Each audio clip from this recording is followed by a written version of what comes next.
Hello everyone, I am Akanksha Chauhan and welcome to our YouTube channel. संघ लोक सेवा आयोग यानी कि यूपीएससी हर साल यूपीएससी सिविल सेवा प्रारंभिक परीक्षा और यूपीएससी सिविल सेवा मुख्य परीक्षा आयोजित करता है।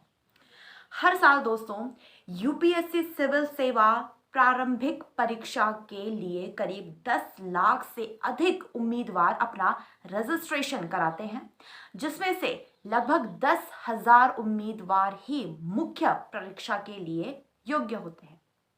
यूपीएससी सिविल सेवा परीक्षा थोड़ी कठिन जरूर होती है, लेकिन अगर आप टाइम मैनेजमेंट और स्टडी प्लान और फिर अपना पूरा ध्यान लगाकर यूपीएससी की तैयारी कर रहे हैं तो ये यूपीएससी और यूपीएससी आईएएस परीक्षा में आप भी टॉप कर सकते हैं बहुत इजीली। अभी जैसे कोरोना वायरस महामारी के कारण सभी संस्थान भी जो है अपनी ऑनलाइन पढ़ाई करवा रहे हैं।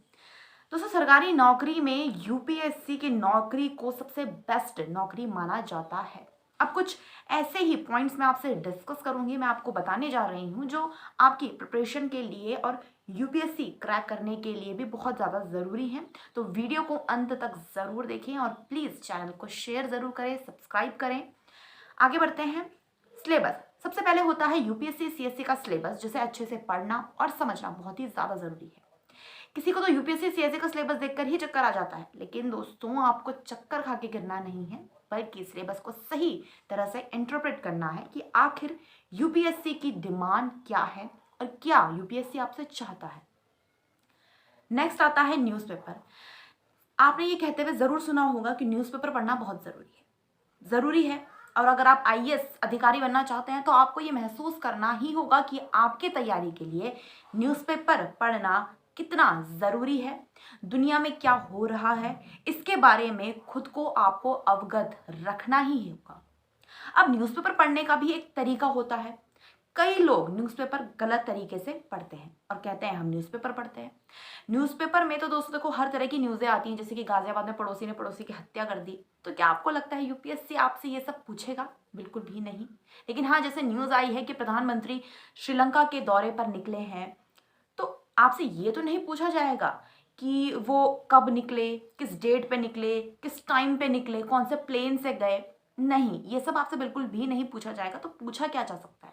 तो दोस्तों यहाँ से ऐसे सवाल आपके पास आ सकते हैं कि आखिर इंडिया और श्रीलंका के इंटरनेशनल रिलेशंस कैसे हैं, इंडिया श्रीलंका का जो ट्रेड रिलेशन है वो कैसा है, और भारत श्रीलंका के साथ मैरीन टाइम बॉर्डर तो अपना शेयर करता ही है।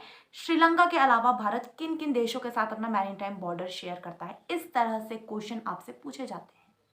तो ये आपको ध्यान रखना है कि आप किस तरह से न्यूज़पेपर पढ़ रहे हैं और आपको न्यूज़पेपर में जो टॉपिक आपको रेलेवेंट लगते हैं यूपीएससी की प्रिपरेशन के पर्सपेक्टिव से, उससे रिलेटेड जो सर्च है, उससे रिलेटेड चीज़ें जो हैं वो भी आपको पढ़नी है और फिर आंसर राइटिंग करनी है, क्योंकि ये सब चीज़ें आपको ऑटोमेटिकली जीएस में भी हेल्प करता है।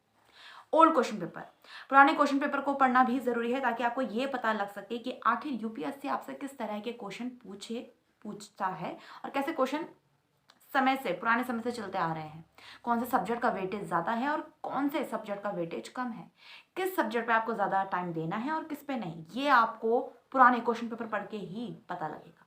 फिर आती है एनसीईआरटी बुक। अब ऐसा बहुत लोग कहते हैं कि एनसीईआरटी की बुक्स पढ़ना ज़रूरी ही है। मैं मानती हूँ ज़रूरी है, बट हर सब्जेक्ट के लिए नहीं। अगर कोई सब्जेक्ट आपको किसी राइटर की बुक से भी समझ आ रहा है डायरेक्टली, जैसे कि समझ लो आपको पॉलिटी एम लक्ष्मीकांत से डायरेक्ट पढ़कर समझ आ रही है, तो आपको उसके लिए एनसीईआरटी पढ़ने की कोई ज़रूरत नहीं है।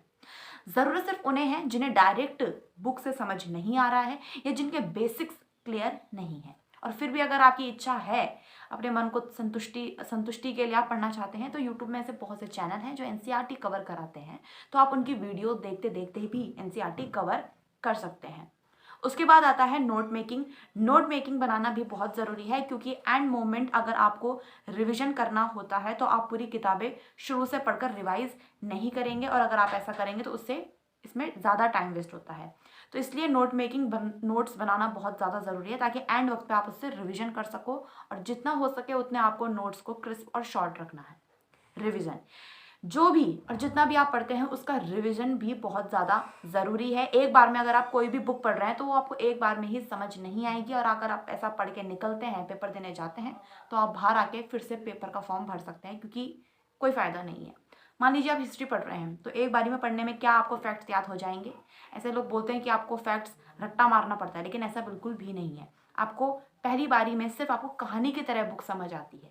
सेकंड बारी में अगर आप रीडिंग शुरू करते हैं तो आपको कॉन्सेप्ट आपके बिल्ड होते हैं, और फिर थर्ड रीडिंग में आपको धीरे धीरे फैक्ट्स याद होने खुद ब खुद लग जाते हैं। तो आपको उसमें रट्टा मारने की भी ज़रूरत नहीं है, रिविजन की बहुत ज़्यादा ज़रूरत यहाँ पे होती है। उम्मीद करती हूँ आपको वीडियो पसंद आई होगी। अगर वीडियो इन्फॉर्मेशन लगी तो इसको शेयर करें, चैनल को सब्सक्राइब करें। Thank you so much.